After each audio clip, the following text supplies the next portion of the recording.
네, 시청자 여러분 안녕하십니까.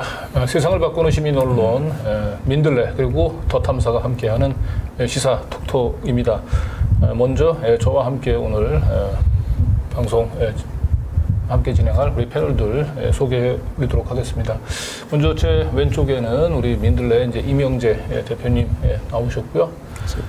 네, 그리고 오른편에 이제 많이 낯이 익은 분이죠. 우리 서울시 그 간첩단 조작 사건의 피해자인 유우성 선생님이 아주 힘든 걸음 하셨습니다. 안녕하세요. 네, 그리고 우리 유우성 씨 옆으로는 지금도 정확한 아직도 서울시 간첩단 조작 사건의 진상이 규명이 되지 않았습니다. 그래서 함께 진상 규명을 위해서 노력하고 계신 우리 양승봉 변호사님. 네, 안녕하십니까. 네, 양승봉입니다. 예, 우리 어쨌든 본격적으로 이제 프로그램 진행하기 앞서서 우리 민들레에 대한 우리 시민들 좀 후원 다시 한번 좀 간단히 독려 좀 하고 진행해 보도록 하죠. 오늘은 관점이 있는 뉴스 민들레. 네. 민들레는 광고는 없는 대신에. 네, 그러기도 하고요. 네. 또 지금 이제 한국 언론이 특히 흔히 볼 수 있는 것 중에 하나가 이른바 이제 양비론, 어설픈 양비론이죠. 어떤 사안이 발생하면은 그 사안에 대해서 분명하게 시비를 가리려 하지 않아요. 네. 그래서 흔히 이제 결과적으로는 권력을 되게 편들게 되죠. 그런 어설픈 양비론 우리는 취하지 않는다. 분명하게 시비를 가리고 어떤 분별을 해주는 그런 노력을 펼치는 그런 언론이 되겠다. 그런 지향입니다. 네.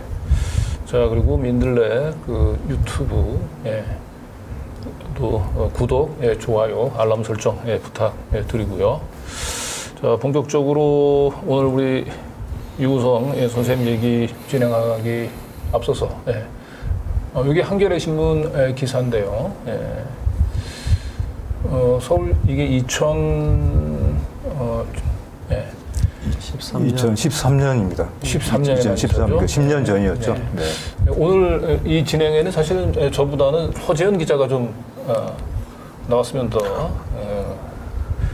좀 자세하게 진행을 좀 할 수 있었을 것 같은데, 이게 이제 시청자 여러분들 입장에서는 워낙 요즘 윤석열 정권 들어서서 워낙 큰 사건들이 그냥 휙휙 지나가고 있어서 이 서울시 간첩단 조작 사건은 뭐 이제 10년 전 사건이고 다 이제 대법원에서까지 무죄 나왔고 그게 다 끝난 사건 아니냐 이렇게 이제 생각하기 쉬운데 여전히 그 당시 고문 조작을 통해서 이제 그 사건을 이제 왜곡했었던 이제 당사자들에 대한 제대로 된 처벌이 지금 이루어지고 있지 않죠. 예. 그래서 오늘은 이제 그 미완의 진상 규명이라고 하는 부분들 가지고 한번 얘기를 또 진행해 보도록 하겠습니다. 방금 전에 보였던 저 사진 보시면 생각이 많이 착잡하실 것 같아요. 예. 저게 이제 사건이 진행될 때 항소심 때 아마 그 유가래란 변호인단이 직접 중국에 가서 이제 두만강이라든가 그 관련된 증거를 찾을 때 찍었던 사진입니다. 그때 그때 기자분들도 많이 중국 현지에 갔었고요. 저 사진에 나오는 그 동생 그 유가래 씨 표정이 저때 당시에도 별로 밝지는 않았네요. 예, 저때는 그렇죠. 많이 힘들었죠. 그래서 지금 오늘 이 자리에 이제 유우성 씨를 모신 것은 바로 사진 속에 나오는 정기 고문실의 공포를 얘기하는 저 여성분이 이제 유우성 씨의 동생이죠. 유가래 씨. 지금 이제 2013년의 사진이고요. 유우성 서울시 간첩단 조작 사건. 그러니까 정확한 명칭은 서울시 간첩단 사건이 아니고 간첩 조작 사건이죠. 그 조작 사건이 이제 처음으로 이른바 이제 발표라고 하는 형식으로 발생했던 것이 바로 10년 전이었습니다. 이제 10년이 지난 시점인데, 마침 지금 마침이라고 하는 말이 약간 이상하긴 하네요. 그 유가래 씨의 당시에 그 국정원 직원들에 대한 여러 가지 이제 그 고소가 있었고, 그 고소가 이제 받아들여져서 이제 기소가 됐어요. 그래서 기소가 된 그 사건의 재판의 그 선고가 지금 다음 달 9일이죠. 예, 8월 9일로 잡혀 그렇죠. 있습니다. 그러니까 지금 이제 한 보름 정도 남은 상황이죠. 그러니까 10년 전에 이 사건은 조작이 됐고 또 조작이라는 것이 바로 밝혀졌어요. 다행스럽게도. 근데 하지만 당시에 그 조작으로 인한 피해는 그럼 그걸로 끝난 것이냐? 그것이 아닌 것이죠. 여전히 지금도 계속이 되고 있고 이게 제대로 처벌당한 처벌이 제대로 이루어질까에 대한 하나의 시험대가 다음 달 9일에 이제 재판을 통해서 나오게 되겠죠. 그래 저는 이 사건은 하나의 유우성 씨가 당한 또 그 가족이 겪은 이 공권력이라고 하는 이름에 또 정보기관에 의해서 어떻게 한 가족이 파괴되는지를 보여주는 하나의 생생한 사례이면서도 왜 우리가 지금 국정원이라고 하는 이런 특수한 권력기관에 대해서 경각심을 가져야 되는지, 특히 최근 들어서 더욱더 국정원이 이른바 대공수사권의 이관이라든가 하는 것을 앞두고 맹렬하게 여론전을 펼치고 있어요. 그리고 상당히 많은 그 사찰로 의심되는 정황들이 또 벌어지고 있죠. 그래서 다시 우리가 국정원에 대해서 더욱더 이런 여러 가지 그 경계하고 국정원을 제대로 바로잡기 위한 이런 그 사회적인 여론이 다시 좀 이뤄야 되는 상황이다 하는 점을 오늘 다시 한번 좀 강조할 필요가 있어서 그 같은 점에서도 오늘 유우성 씨와 나누는 얘기가 상당히 의미가 크다 그렇게 봅니다. 네. 2013년도에 이제 처음 이 사건이 터졌을 때 우리 유우성 씨가 나이가 어떻게? 네. 그래서 그때 33살이었어요. 33살. 예. 그리고 동생 유가래요. 26살이었죠. 26살. 예. 예. 그러니까 어떻게 보면 인생에 있어서 이제 가장 그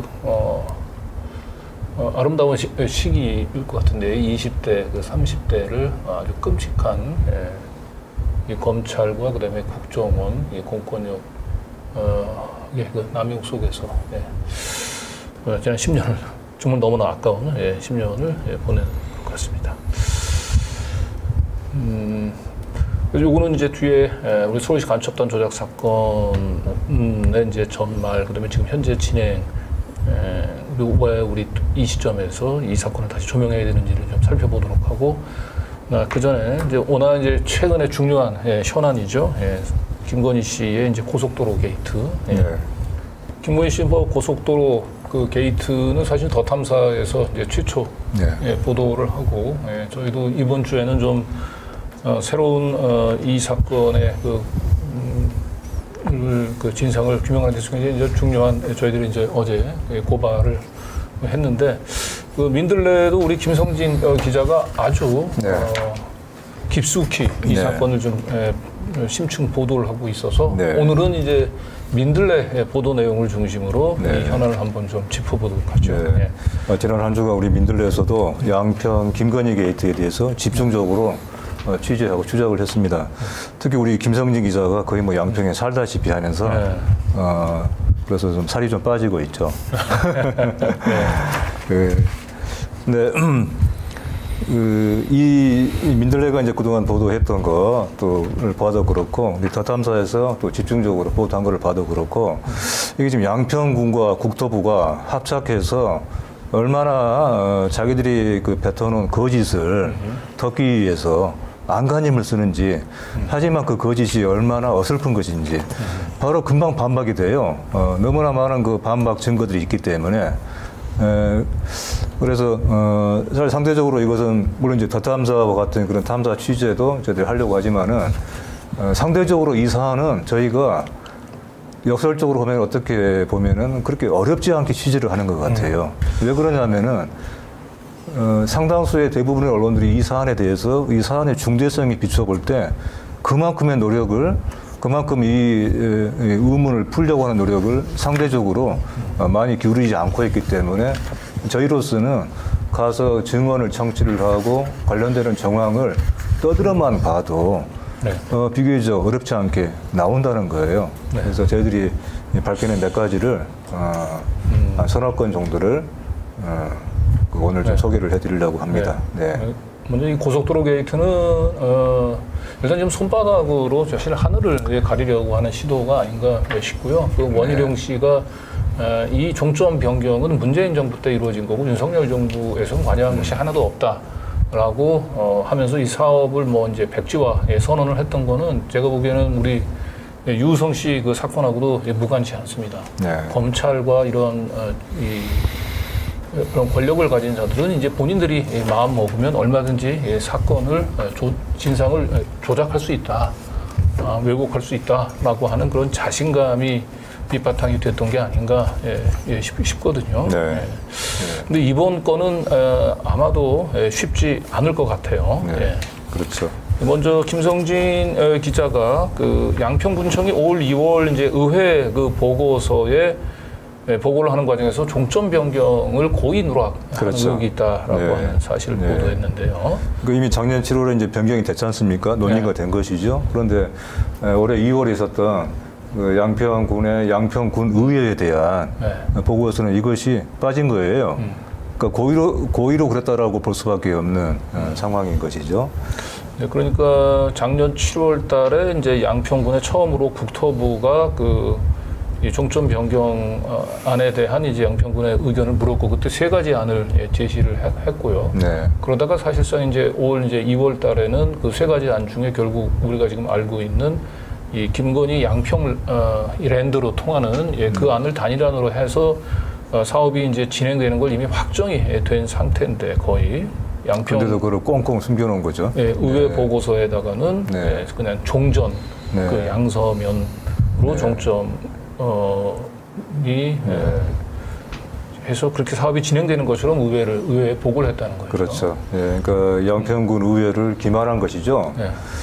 물론 이제 양평군 의회는 아마 이제 지금의 여당이 다수이겠죠.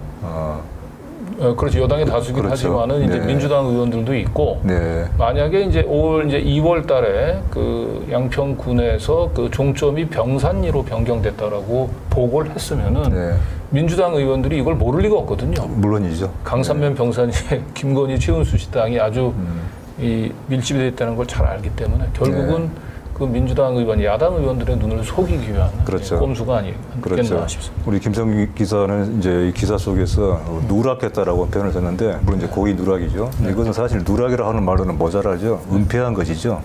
그리고 당시에 이제 이 업무를 담당했던 변경안을 결재한 사람은 고소 승진을 했었고 여러 가지가 뭔가 톱니바퀴가 맞아떨어지는 그런 정황이죠.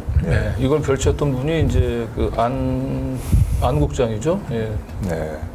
그분이 그 최은순 씨의 그 양평 공흥지구 투패 의혹에도 이제 관여하셨던 상당 역할을 했다고. 경찰로부터 이제 그 피의자 신문을 받고 보통은 이렇게 경찰의 수사기관의 수사를 받게 되면은 보통 대기 발령을 해야 되는데 이분은 거꾸로 그 피의자 신문을 받고 나온 뒤에는 국장으로 승진을 했고 국장으로 승진한 지 한 열흘도 안 돼가지고 결국은 이 종점 변경안에 대해서 이분이 최초 결재를 했던 거죠. 요 다음 좀 빠르게 한번 넘어가 볼까요? 뭐 어제 한번 다뤘던 내용이기도 하지만. 뭐 더 시청하신 분들은 아시겠지만은. 그러니까 다시 한번 좀 설명을 드릴 필요가 있겠네요. 그러니까 예비 타당성 이후에 이제 시점 변경을 좀 시작점, 시작점. 여기 이제 주로 하남이죠. 그래서 하남 시민들의 10,000명이 넘는 그 서면까지 받아서 이제 그걸 요청을 한 것이 요구를 한 것이죠.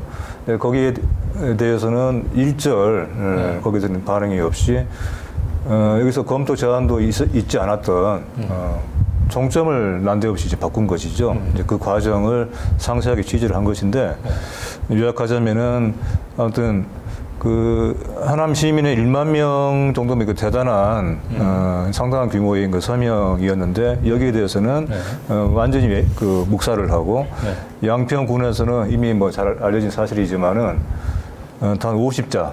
50자로 된 그것도 뭐 의견이라면 의견이라고 볼 수 있겠지만은 그 50자로 된 양평군의 의회는 그야말로 이거 득달같이 받아서 게다가 의견 그 공문으로 요청한 의견 그러니까 답신 마감 일자도 넘긴 거잖아요.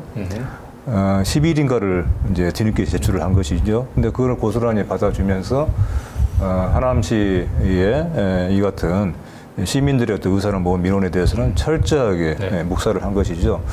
이런 거를 보더라도 이건 도대체 이게 납득이 안 가는. 네.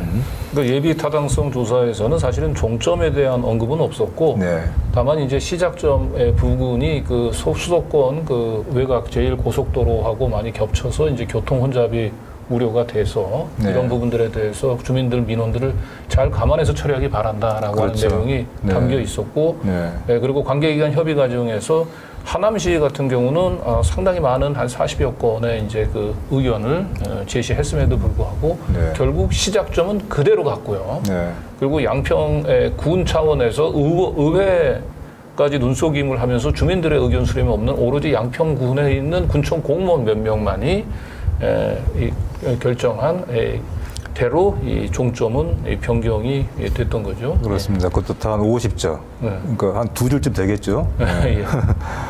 그래서 이게 이제 서울 양평 고속도로 건설 사업 예타 보고서에 보게 되면 네. 이제 시작점에 대한 주민들 민원을 좀 수렴해서 적절한 대안을 찾을 필요가 있다라고 네. 내용이 나와 있고, 근데 이게 다 무시가 됐던 거죠. 그렇죠. 끝까지. 네. 네. 그리고 요거는 이제 하남시가 지난해 8월 9일 국토교통부에 회신한 이제 협의 의견이고요. 네. 이렇게 이제 하남시는 계속 이 부분들 좀 시작점 부분들은 좀 주민들 불편이 예상이 되니까 바꿔달라고 이렇게 요구를 했는데 이건 철저히 무시가 됐어요. 네. 아마도 저는 이 시작점이 무시됐던 거는 이유가 또 있을 거라고 봅니다. 이 시작점 부분에는 또 다른 최은순 김건희 게이트가 저는 숨어 있다고 봐요. 아무리 이쪽에 주민 불편이 가중이 되더라도 시작점은 변경할 수 없었던 무슨 사정이 있었던 걸 보고 이 부분들은 우리 더 탐사국민들과 계속 취재를 해보도록 네. 하겠습니다. 네. 네. 그리고 요거 이제 하남시가 구체적으로 이렇게 대안을 이렇게 제시를 했는데도 이런 부분들이 다 무시가 됐다는 거죠. 그리고 이 부분들은 이제 이게 얼마나 이 사업이 이제 요식행위로 진행되는지 단적으로 보여주는 거죠. 네. 그러니까 원래는 이제 전략 환경 영향 평가라고 얘기하는 건 이제 관계기관 협의가 끝나고 난 이후에 이제 진행이 돼야 되는데 이미 국토부는 전략 환경 영향 평가가 시작되기 전에 양평 군에다가 의견을 요청을 했다는 거죠. 그러니까 이미 양평군과 국토부는 종점 변경안에 대해서 이미 오래전서부터 입을 맞추고 네. 그들이 생각했던 시나리오에 따라서 이제 진행이 됐다라고 하는 걸 이제 단적으로 보여주는 것 같습니다. 그러니까 순서가 바뀐 것이죠. 네. 먼저 결정이 되고 네. 그 결정이 이르는 과정을 뒤늦게 그 형식을 갖추려고 한 것이죠. 네. 이거는 이제 우리 고유수혁 에디트가 그래서 해도 해도 너무한 원희룡. 네. 네. 요즘 원희룡 장관에 대한 무슨 별명이 하나 있는 것 같은데요. 일타 강사요? 아니 일타 강사는 뭐 이제 뭐 피노키오를 뭔가 빗댄 이름이 있는 것 같은데. 윤노키오인가요? 원노키오. 원노키오라고 얘기하던가요? 네. 그렇죠. 그리고 진작에 이제 그 오마카세. 제주지사에 있을 때 그 오마카세라고 하는 아주 유명한 그 일식 요리가 있는데 법인카드로 너무 시원하게 긁으셔가지고. 네. 근데 이번에는 이제 원노키오라고 하는 별명을 얻으셨어요. 우리 고일석 에디터가 이제 원희룡 장관과 국토부의 끊임없는 거짓말을 이렇게 여러 가지 조목조목 짚어줬는데요. 빨간 펜을 들고 아주 쫙쫙 이제 밑줄을 그으면서 원희룡의 그렇습니다. 근데 거짓말도 문제인데요. 근데 사실 거짓말도 서로가 이렇게 잘 안 맞고 있어요. 그러니까 거짓을 덮기 위한 거짓을 설명을 하다 보니까 서로 간에 일치하지 않는 거예요. 요철이 안 맞듯이. 그러니까 장관하고 국토부 부처 간의 이 해명과 설명이 서로 엇갈리는 거예요. 그건 참 딱한 일이죠. 근데 예를 들면은 지금 변경안이 이제 빚이라는 게 브레이크 그러니까 수익 대비 비용이지 않습니까? 그 경제성이 가장 높게 나왔다 이렇게 설명을 했는데 알고 보니까 경제성 평가 자체가 지금 아직 안 돼 있는 상황인 거예요. 안 돼 있어요. 네. 그리고 이건 뭐 다 이미 잘 알려진 것이지만은 민주당의 요청으로 노선을 변경했다. 사실 이거는 너무나 턱없는 그런 그 주장이었는데 민주당이 요청했던 것은 강화 쪽의 IC를 요청하기는 했다. 이건 전혀 다른 이야기죠. 그리고 또 게다가 이것도 민주당이 최초로 먼저 주장했던 것이 아니고 지금 한나라당이죠. 지금 무슨 당이죠? 국힘당. 국힘당인 김성교 씨의 총선 공약이었다 하는 것이 또 드러난 것이고 또 용역업체가 정점을 변경했다고 국토부는 주장을 하죠. 마치 용역업체가 결정을 한 것처럼.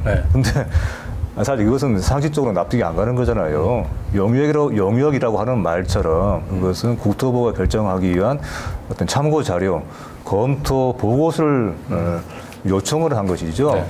그래서 보고서를 받아보고 결정한 것은 어디까지나 국토부의 권한인 것이죠. 지금 대략적으로 우리 원노큐어의 그 거짓말, 고일석 대표가 지적한 것만 지금 한 6가지가 되는데요. 저거 말고도 원노큐어가 이제 그 대장동 일타강사에 재미를 붙여가지고 이번에도 양평 고속도로 20분 브리핑을 했는데 그 안에서도 뭐 그냥 입만 열면 거짓말. 그래요. 쏟아져 나와서 저희가 어제 지적을 좀 했습니다. 근데 그 용역업체가 그 타당성 조사를 하면서 이제 한 달 50일 만에 이렇게 종점을 이제 변경한 부분들에 대해서 제가 국토부에다 물어보니까 그분이 뭐 실언을 했는지 모르겠는데 우리는 용역업체가 그 지시라는 표현을 쓰더라고. 지시. 용역업체의 지시를 받아서 우리는 그걸 이제 검토했을 뿐이다 이렇게. 용역업체가 지시를 했다. 국토부가 용역업체에 지시한 게 아니고 거꾸로 종점 변경을 용역업체가 국토부에 지시했다라고 하는 표현을 썼는데 그러네요. 그건 참 사소한 실수 같지만은 않네요. 그렇죠. 아니면은 실제로 이 용역업체가 한번 어떤 업체인지는 한번 저희가 요즘 그곳은 잘 취재가 안 된다고 하긴 하는데 인수위가 이제 구성이 되고 3월 29일 날 용역이 시작이 됐거든요. 그 용역업체가 이제 국토부에다가 5월 19일 날 종점 변경안 대안 검토 의견을 제시를 했는데 그 용역업체를 국토부에 있는 사무관은 외압으로 느꼈을 수도 있겠다. 이 용역업체의 의견은 단순한 개인 사업자의 의견이 아니고 용역업체가 누군가를 의견을 대신하는 것으로 받아들였을 가능성이 좀 있지 않을까. 그렇죠. 그러니까 예컨대 이제 어른거리는 그림자들이 있지 않습니까? 청와대, 뭐 대통령실의 여러 가지 그 공사를 어떤 식으로 수의 계약을 하고 또 거기 여러 가지 수상적인 얘기들이 많이 있지 않습니까? 도대체 어떻게 업체가 선정이 되었는지 그런 의혹들하고도 상당히 이제 무관하지 않은 그런 의문을 품을만 하죠. 그렇죠. 그런데 용역업체가 갑작스럽게 예타까지 끝낸 이 종점안을 이제 변경을 하자라고 얘기하니까 국토부 입장에서는 이걸 덜컥 그대로 받아들이면 자기네가 책임을 뒤집어질 것 같으니까 양평군할 이제 관계기관 협의라고 하는 형식을 통해서 당신이 한번 그 대안을 제시해보라고 얘기를 했고 그러자 그 양평군에 있는 분들이 우리 여사님이 있는 양평랜드 쪽으로 이제 2가지 안을 이제 제시를 한 거죠. 그리고 그 2가지 안을 이제 제시하도록 뒤에서 지시했던 사람이 바로 이제 양평공흥지구에서 최은순에게 400억, 500억 특혜를 안기는데 1등 공신 역할을 하셨던. 그리고 그분이 이제 지시를 했고 뒤에서 그런 걸 독려했다라고 하는 걸 어제 저희가 이제 녹취 파일을 공개를 관계 공무원하고 양평군의원하고 나누던 녹취를 공개한 바가 있습니다. 그리고 요거는 국토부 남았네요. 국토교통부가 강상면 단일화를 이제 2023년 1월 달에는 사실상 이제 종점을 강상면으로 하고 3가지 안 중에서 이제 강상면 안으로 단일안으로 이제 사업을 이제 추진한 거예요. 1월 달에. 그렇죠. 단일안을 밀어붙이기 위한 추정안을. 그리고 국토부는 이제 2022년 7월 18일 날 이렇게 이때서부터 이미 이제 강상면으로 그 종점을 변경하기 위한 안을 밀어붙이다가 2023년 1월 달에 사실상 이제 단일안으로 밀어붙였다는 거고요. 근데 요 화면은 이제 민주당이 사실은 이제 이 강상면 강화 IC를 이제 요구를 했다고 얘기했는데 알고 보니까 그 김선교 그 전 양평 군수 국힘당 소속의 김선교 군수가 2020년 4월 총선 때 분명히 들어가 있죠. 고속도로 강화 IC 추진. 그러니까 강화 IC 추진 민주당 안을 받아들이기 위해서 강화 IC를 설치하기 위해서 종점을 변경했다라고 하는 이제 원노키우의 해명도 거짓말로 드러난 거고요. 예. 그리고 여기 양평 고속도로 게이트가 의외로 설명할 부분이 좀 많네요. 예. 빨리 우리가 오늘 우리 서울시 간첩 조작당 사건으로 넘어가야 되는데, 예, 뭐 같은 얘기인 것 같아요. 네. 얘기는. 네, 요지만 간단하게 설명드릴게요. 지금 이제 국토부가 지금 어떤 일을 열심히 하고 있는가를 또 우리 김성진 기자가 한번 취재를 해봤어요. 추적을 해봤는데. 지난 7월 그러니까 이번 13일부터 16일까지 국토부가 올린 영상들이에요. 그 영상들을 내용을 보니까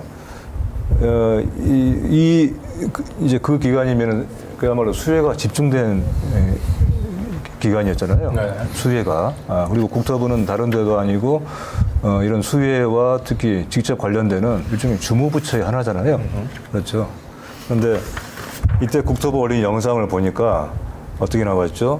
그 수혜에 관련한 영상은 한 개만 올라온 반면에 이른바 양평 김건희 게이트가 사실이 아니라고 반박하는 영상은 5개가 올라온 거예요. 국토부가 이렇게 많은 사람들이 뭐 수십 명이 수장이 되고 이재민이 뭐 수만이 발생할 때 그 시간에 그렇죠. 이런 일을 아주 열심히 한 것입니다. 네, 이재민을 구조하는 것보다는 이 고속도로 게이트에 빠져 있는 그 여사님을 구조하는 게 원희룡 장관 입장에서는 중요하다고 생각했겠죠. 글쎄요, 뭐 그 박사님과 함께 자기 자신을 구하기 위해서 그걸 박사님과 자 그리고 요거는 이제 많이 언론에서 이제 보도가 됐던 건데요. 이것도 이 와중에도 다시 또 이 거짓말을 하고 계셔요. 요 장면이 이제 어떤 장면인가요? 이게 이제 오송 그 지하차도에 이제 가서 그 한참 이제 그 기자들 앞에서 이제 브리핑을 하면서 이제 폼을 잡고 있는데 여기에 이제 그 견인차가 들어가야 되거든요. 그래서 견인차 들어갑니다라고 얘기를 했더니 원희룡 장관이 싹 그걸 보면서 짧게 하고 갈게 이렇게 얘기를 했던 거예요. 그러니까 견인차 들어갑니다 하면 살짝 비켜주면 되는데 그냥 요거 기자들 회견 빨리 하고 짧게 하고 갈게 이렇게 얘기하니까 지금 보좌진이 이제 옆에서 와가지고 얘기를 해주고 있는 겁니다. 그러니까 그렇습니다. 먼저 들어가게 좀 하시고. 그러니까 이게 이제 세 가지가 계속 하나의 잘못이 또 다른 잘못을 낳고 있는 전형적인 사례인데 애초에 견인차가 들어올 길목을 막아선 것 자체가 일단 잘못된 것이죠. 그리고 그걸 지적을 하면 바로 비켜줘야죠. 내가 그 잘못 자리를 잡았구나 비켜줘야죠. 그런데 두 번째 잘못이죠. 또 세 번째 잘못은 이렇게 추궁을 하고 뭔가 이제 근거를 가지고 이거 잘못한 거 아니냐라고 얘기를 하면은 또 거기에 대해서 내가 그런 적이 없다라고. 아니 그런 적 없다고 얘기한 건 아니고 자기가 먼저 기자들한테 야 이거 그렇죠. 견인차 들어가게 해줄게 이 기자회견 좀 그냥 빨리 끝냅시다. 그렇죠. 그러니까 이런 차원에서 자기가 짧게 하고 이렇게 이제. 그러니까 자기 했던 말을 왜곡하는 것이죠. 나는 빨리 끝내려고 했다. 그런데 마치 그거를 자기가 인터뷰를 질질 끈 것처럼 그렇게 몰아갔다. 이렇게 하나의 잘못 거짓에 대해서 또 다른 잘못과 거짓으로 덮으려고 하는 이런 악순환에 빠져 있어요.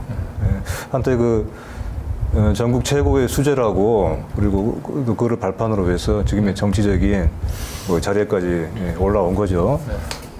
그런 어떤 영특한 명민한 어떤 정치인으로서는 지금 보이고 있는 이런 모습들 너무나 안타깝죠. 자 그리고 우리 또 김성진 기자가 양평랜드에 숨겨진 이제 땅도 밝혀냈어요. 밝혀냈습니다. 근데 제가 특히 이거를 가져온 것은 우리 민들레 사이트가 사실 보통 사람들이 민들레를 아는 분들이 아니면 찾아오기가 어려운 사이트지 않습니까? 지금 포털을 통해서 볼 수 있는 것도 아니고 그런데 이 기사를 무려 한 12만 명 정도가 들어와서 봤어요. 그러니까 우리 민들레의 기사들로서는 아주 특별하게 조회수가 많은 기사인데, 제가 이제 그걸 자랑하려고 한 것이 아니라 이 기사 자체가 갖는 또 가치가 있죠. 새로운 사실을 분명히 밝혀낸 것이죠. 지금까지 알려진 29필지 말고 2필지가 교평리에 두 필지가 있다. 바로 그 강상면 그 일대에 이 자체가 하나 새로운 사실인데, 저게 이제 특히 교평리가 의미가 있는 게 지금 이제 종점이 지금 강상면으로 이제 그 변경된 걸로만 알려져 있잖아요. 근데 그 원래 이 강상면 안쪽에 그 세월리 쪽으로 지나는 노선이 있었고, 그다음에 요 교평리 쪽으로 지나는 노선이 있었어요. 그런데 이제 최초에는 강상면 안 중에서도 그 세월호 쪽으로 지나는 안이 그 이 용역 업체가 이제 제시를 했었는데, 그게 결국은 이 교평리 쪽으로 올라간 겁니다. 그러니까 그 강상면 안 중에서도 여사님이 가지고 있는 양평연도에 더 가까운 쪽으로 고속도로 노선이 변경이 된 거예요. 지금 한 차례 변경된 게 아니고 종점이 사실은 두 차례. 아, 그래요? 그러니까 한 번 더 휜 거네요? 드리블을 한 거예요. 제가 드리블을 해가지고 여사님이 있는 쪽으로 골을 노선을 골문을 향해서 골문을 어떻게 보면 골대를 계속 옮겨 다녔을 수도 있는 거고. 그래서 교평리의 땅을 두 필지 더 찾아낸 게 굉장히 의미가 큰 거예요. 네.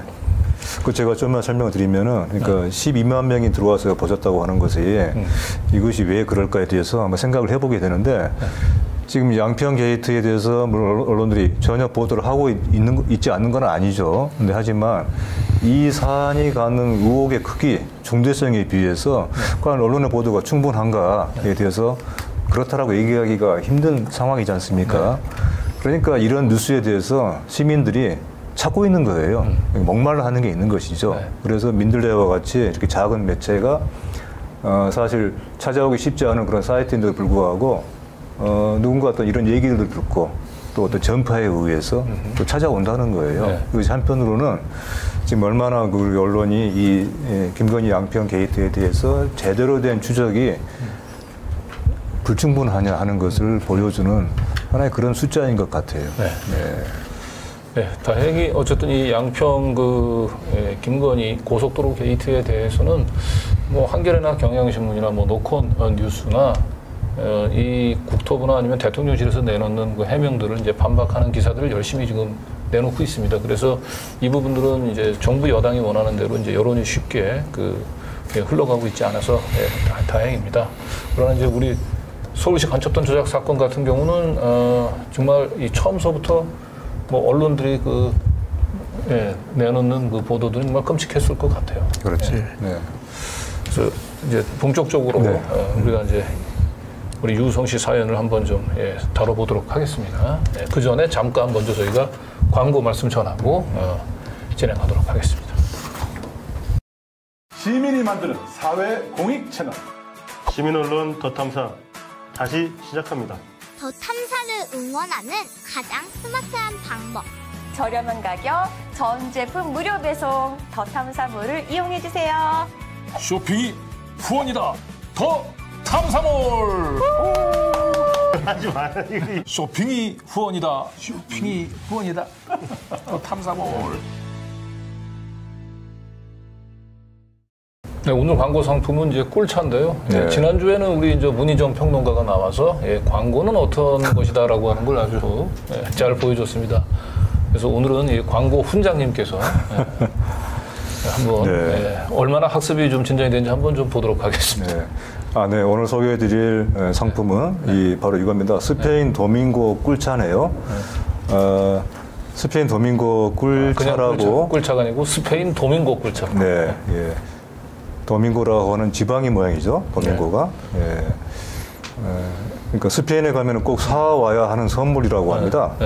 이게 그래서 이건 이제 티백인데요. 그 웬만한 카페에서 사 먹는 꿀차보다 훨씬 더 맛있다고 해요. 그러니까 지중해에 한번 드셔보시죠. 맛있다고 해요라고 한 게 아니라 먹어보시고 얘기를 하시면 어떻습니까? 아주 꿀맛이네요. 그러니까 지중해의 강력한 달콤함을 경험할 수 있네요. 그래서 지중해의 강렬함 느껴집니다. 이걸 이제 특히 500ml 우유에 티백을 한 2개 정도 넣고 1시간 이상 냉장 보관을 해서 드시면은 더 아주 최적의 맛을 맛보셨다고 하고요. 또 이것과 함께 꿀차 에이드도 좋다고 합니다. 네, 꿀차 에이드. 꿀차 에이드도 있군요. 꿀차 에이드는 꿀차 티백을 끓는 물에 50ml 가량 우려낸 후에 탄산수에 얼음과 함께 마시는 거라고 합니다. 예. 자, 가격 정보인데요. 스페인 도밍고 꿀차 5종 선물 패키지 20개짜리 티백 6개 가 들어있고 6박스가 들어있고요. 이것이 48,000원 무료 배송입니다. 네, 무료 배송 혜택으로 만나보시기 바랍니다. 쇼핑이 후원입니다. 더 탐사몰. 예, 아직까지는 우리 광고 분장님 많이 부족합니다만 광고 분장님의 이 노력을 좀 어여삐 여기샤. 근데 맛은 있어요, 그죠? 맛이 아주 달지 않고 일반적으로 나오는 밀크티하고 달리 지금 아까 그러네요. 문구 지중해의 강렬함이 느껴지는 밀크티, 스페인 도밍고 꿀차. 우리 플라시도 도밍고의 오페라 아리아를 들으면서 같이 마시면은 더욱더 이게 맛이 한결 더 좋을 것 같습니다. 네. 쇼핑이 후원이다. 더 탐사몰. 꿀차, 또 스페인 도밍고 꿀차, 많은 주문 부탁드리겠습니다. 오늘도 시민로운 더 탐사 그리고 스튜디오 더 탐사 두 군데를 통해서 동시에 라이브 진행 중이고요. 스튜디오 더 탐사에서 구독, 좋아요, 알림 설정도 잊지 말아주시기 바랍니다. 그리고 스튜디오 더 탐사 스태프들이 저한테 간곡히 부탁을 했습니다. 스튜디오 더 탐사 구독과 함께 슈퍼챗 후원도 아마 부탁드리도록 하겠습니다.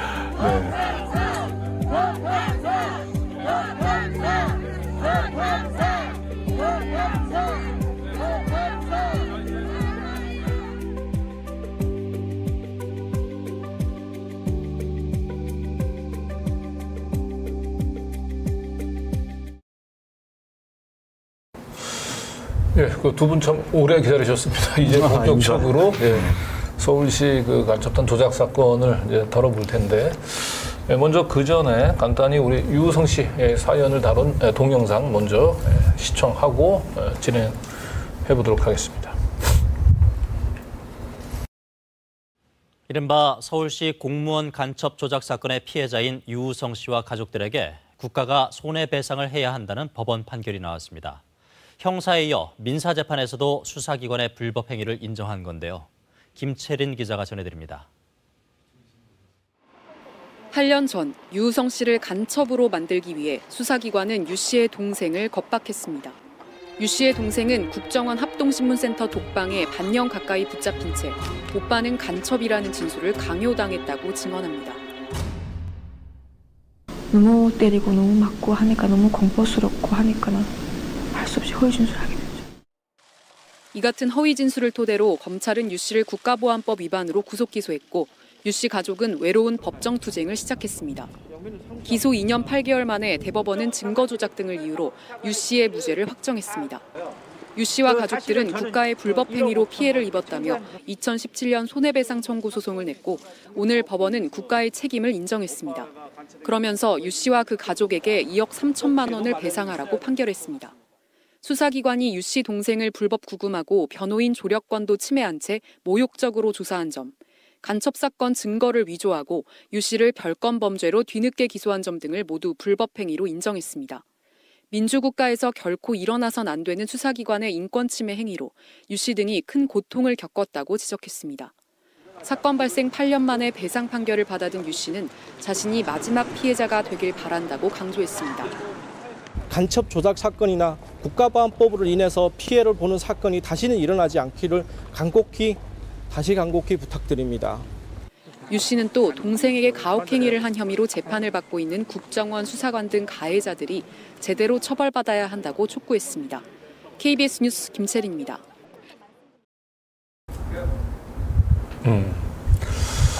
네. 방금 영상에서 이제 서울시 간첩단 조작 사건 이제 발생서부터 그 서울중앙지법에서 배상 판결이 내려지기까지 과정들 이렇게 쭉 간략히 살펴본 것 같은데 저 영상 볼 때마다 그냥 감회가 새로우실 것 같아요. 예.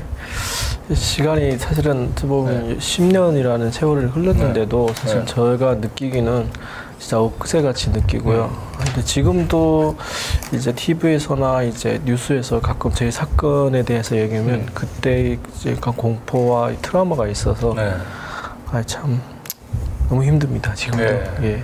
그 나가서 그에 대한 그 조작을 했던 뭐 검사나 또 그 수사에서 폭행을 했던 그 수사관들에 대한 처벌이 지금까지도 잘 이루어지지 않고 오히려 그 검사나 이런 사람들이 지금 뭐 대통령실에서 일하고 이런 승진되는 거꾸로 된 상황이 돼서 피해자로서는 정말 너무나 고통스럽고 악몽 같은 시간입니다. 네.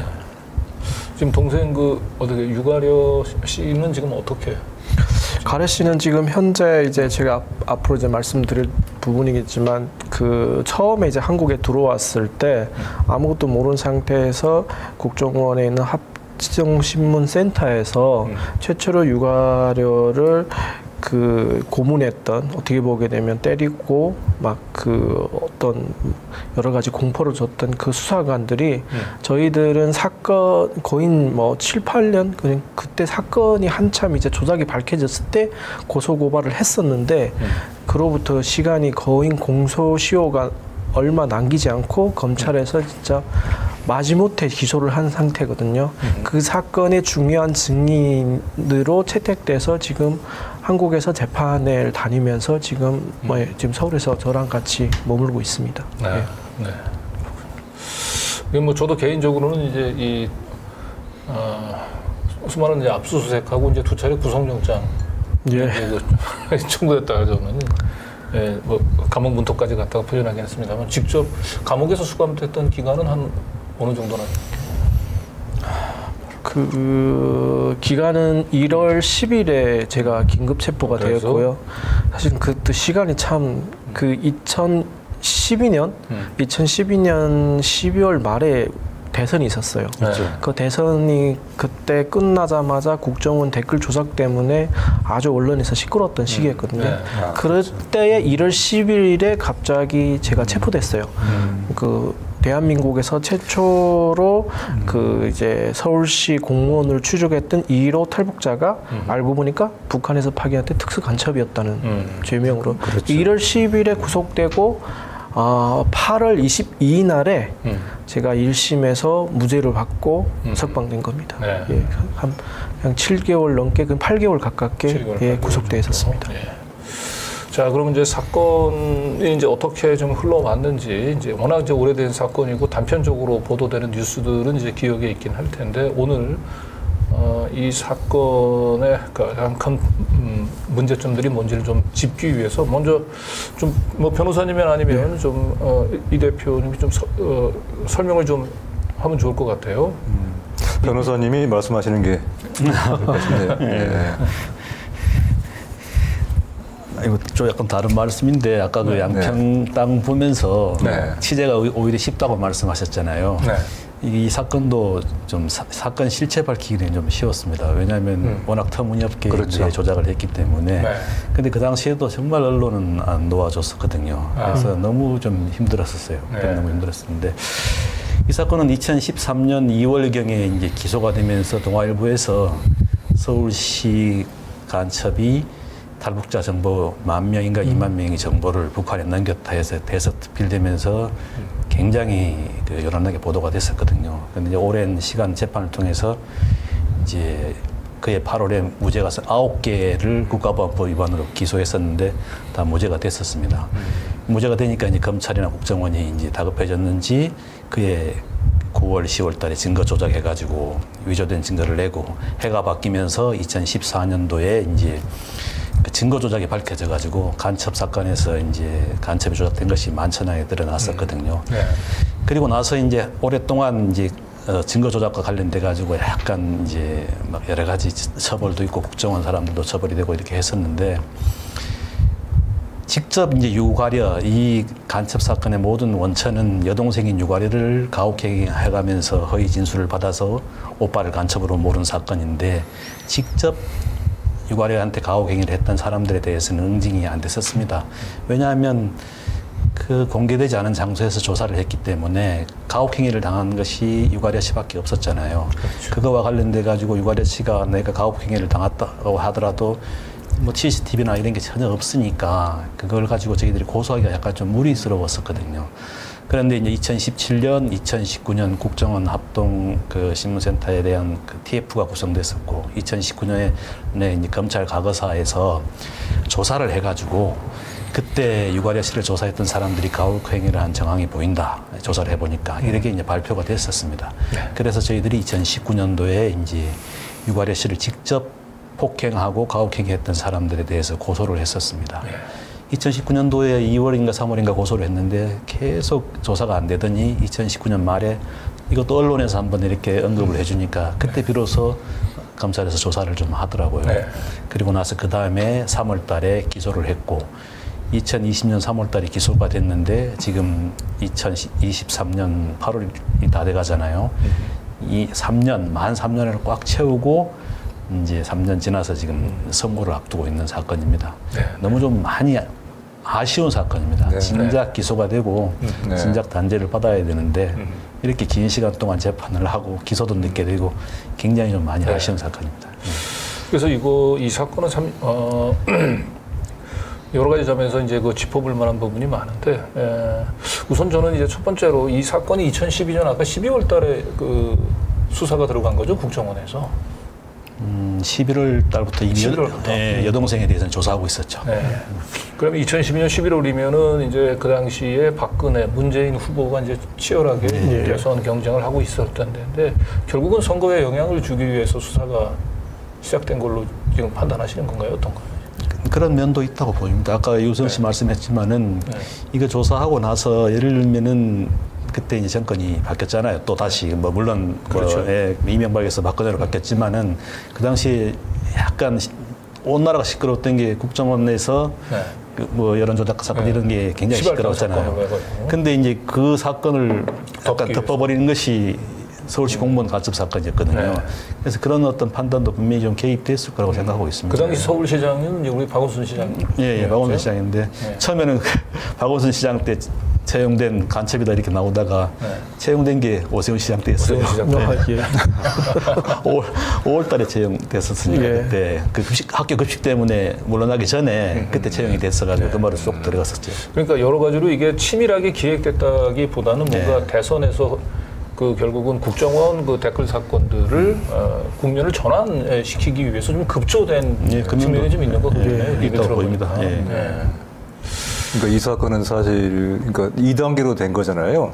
최초에 이제 조작을 한 사건이 있었고 간첩으로 그리고 이게 결국 이게 잘못된 기소였다고 하는 것이 그러니까 무고였다고 하는 것이 밝혀지잖아요. 재판을 통해서 거의 명명백백하게. 그런데 그 재판 뒤에 또 이제 증거 조작을 하지 않습니까? 증거를 위조하잖아요.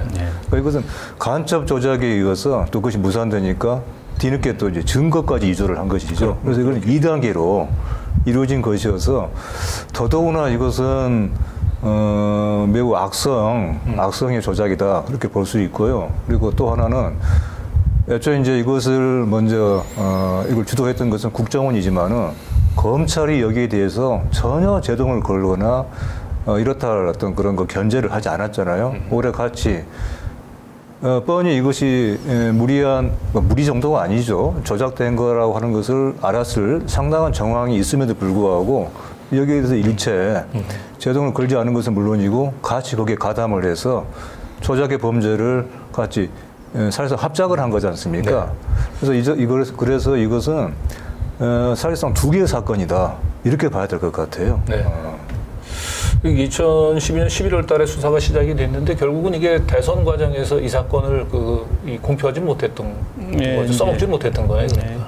여동생을 합동신문센터에 가둔 거죠. 가두고 나서 굉장히 오랫동안 조사를 합니다. 6개월 가까이 조사. 근데 왜 하필이면 우리 그 당시에 유우성 씨를 타깃으로 정했던 뭔가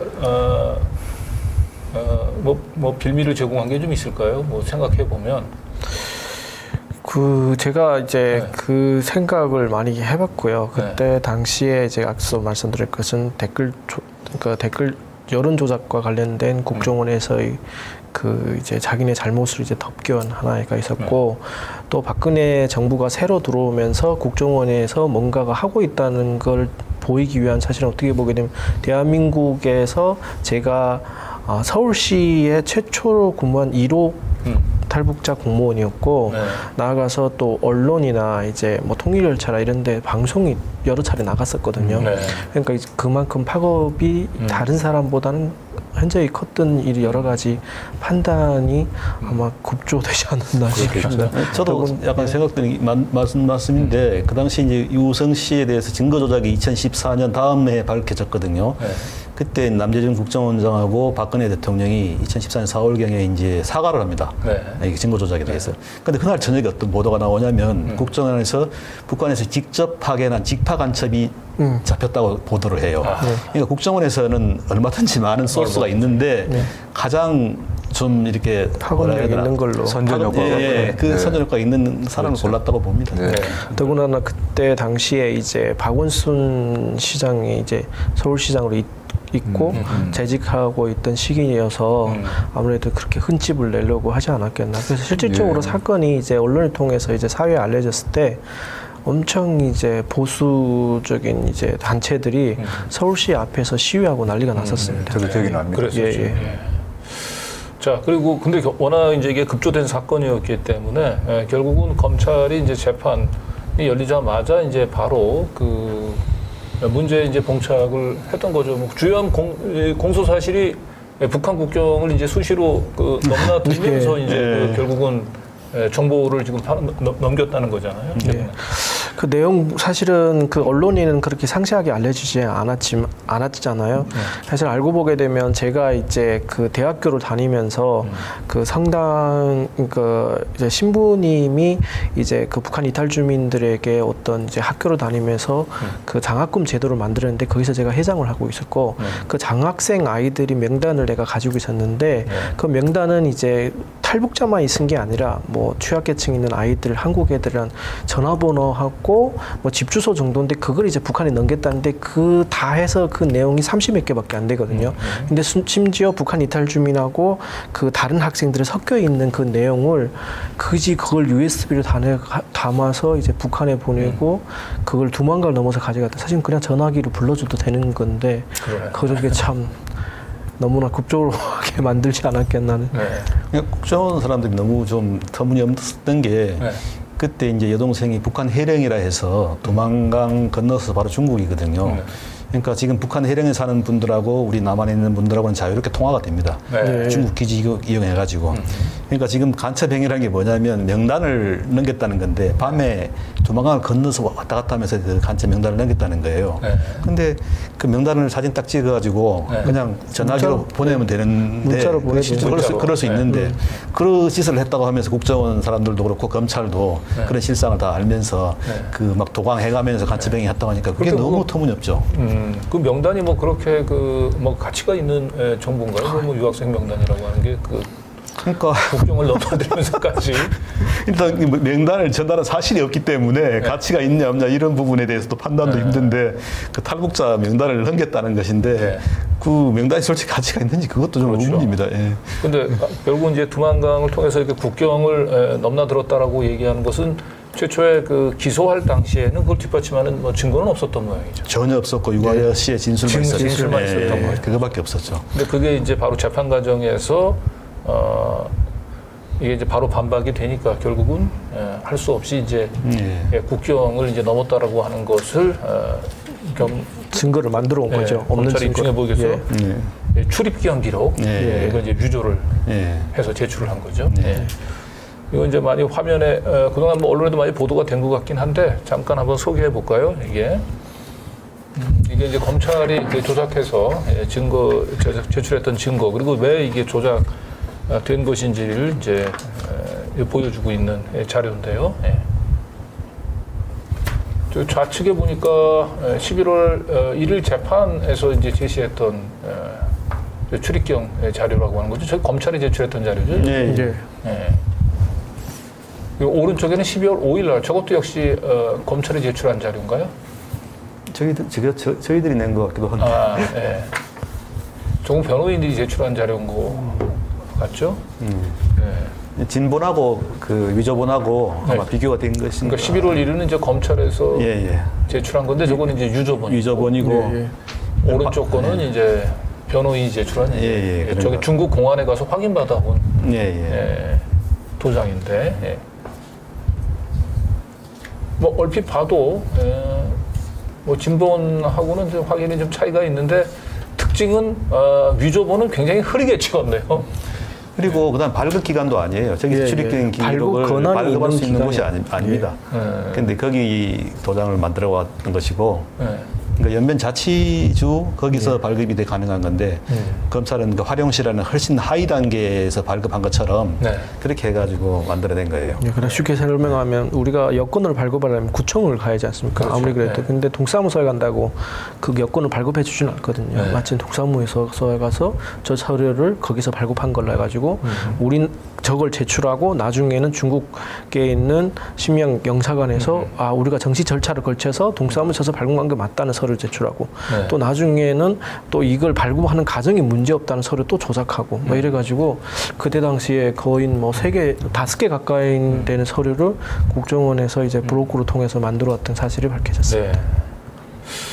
근데 이게 그 검찰 입장에서는 이렇게 그 위조된 그 출입경 그 기록을 재판에 제출하면 반이 변호인이나 변호인 쪽에서 가서 제대로 된 그 출입경 기록들을 이제 받아올 수 있을 거라고 하는 생각은 충분히 했을 텐데 어떻게 저렇게 1심 할 때부터 그 출입경 기록 관련돼 가지고 검찰하고 계속 공방이 있었어요. 그래서 출입경 기록 받아와라.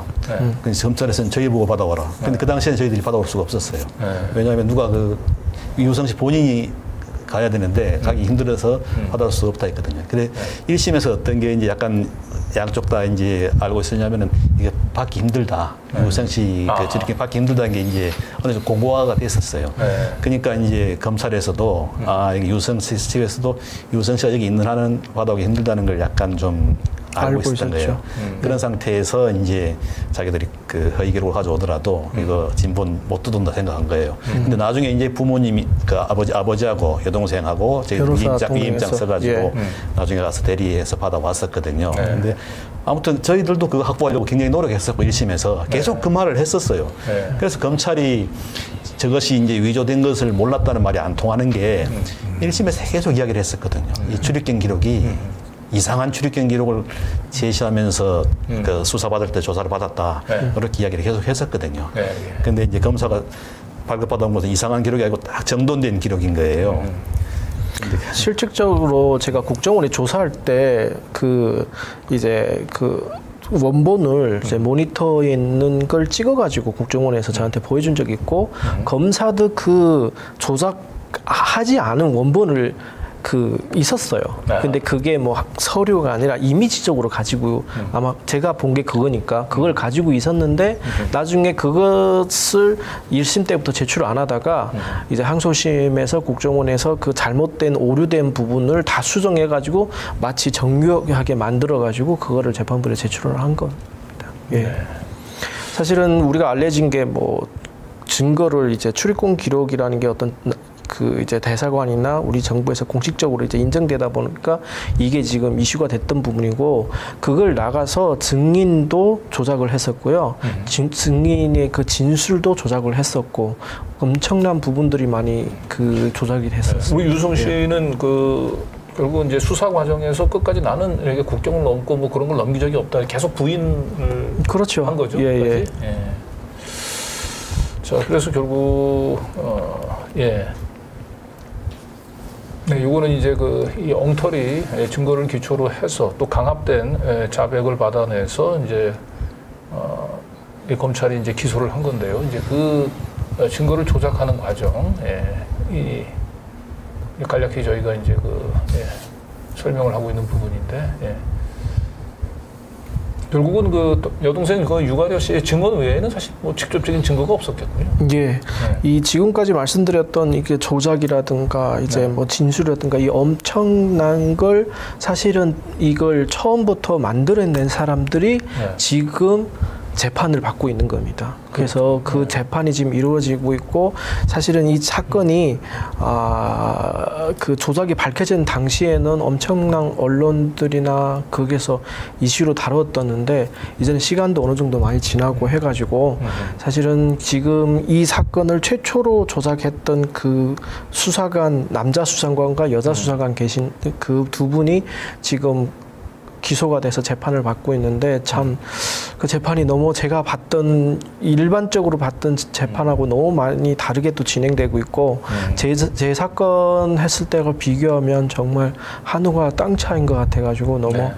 재판을 보면서 너무 참 네, 이 고문 수사관 이름이 이제 그 여동생 그 유가려 씨를 이제 독방에 구금한 채 그 국정원 합동신문센터에서 이 허위 자백을 받아냈던 수사관이 두 분, 아까 유 땡땡 씨, 예, 일명 대머리 수사관, 예. 그다음에 한 명은 백땡땡 씨, 이분은 이제 아줌마 수사관. 예.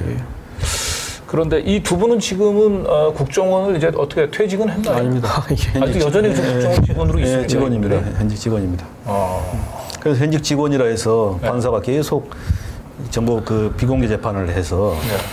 굉장히 처음 할 때 기자분들이 많이 오셨는데 비공개 재판하면서 기자분들 나가라 해버리니까 그 취재의 동력도 많이 떨어지고 저는 그랬었어요. 이런 범죄가 무슨 국가 안보하고 그 상관이 있는지 안보에 이제 그 지장이 있다 이러면서 이제 비공개를 해버렸거든요. 그리고 이제 고문 가혹행위로 그 기소가 됐던 그 두 명은 여전히 지금 국정원에 재직을 하고 있고 이 두 명 이 고문 수사관에 대한 재판도 전부 지금까지 비공개로 진행이. 대부분 비공개였죠, 일반 사람들한테. 네. 최근에 와서 이제 조금씩 공개가 되고 있는데. 네. 그리고 지금 이제 이 고문 수사관한테 지금 적용이 된 혐의는 하나가 이제 국정원법 위반. 국정원법 위반, 직권남용, 고문 가혹행위로 허위 진술을 강요했다는 거 하나 하고. 저희들이 그 국가보안법 위반으로 고소를 했었거든요. 국가보안법에 보면 간첩 조작을 한 수사관들도 그대로 국가보안법으로 처벌받게 돼 있습니다. 그래서 국가보안법을 했는데 그거를 기소하지 않고 이 직권 남용해서 허위 진술을 받았다는 그 국정원법 위반으로 기소가 됐습니다. 그리고 위중죄도 추가가 됐죠.